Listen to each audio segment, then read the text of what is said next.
This is how an interception of a Geran drone from inside an Mi-8 looks like. The crew spotted the drone heading for targets, and the pilots maneuvered the chopper to fly in formation with it so the side-mounted gunner could engage with a machine gun. There are a few customizations: a frame for mounting the gun, and a thermal sight to detect drones at night and improve firing accuracy, and collection bag to collect the bullets case, as the free cases pose safety risks.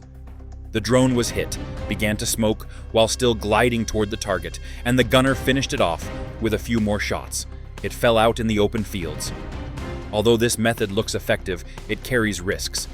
If the drone's warhead detonates in the air, shrapnel could damage the helicopter. Still, it's a cost-effective and practical solution compared with expensive surface-to-air missiles.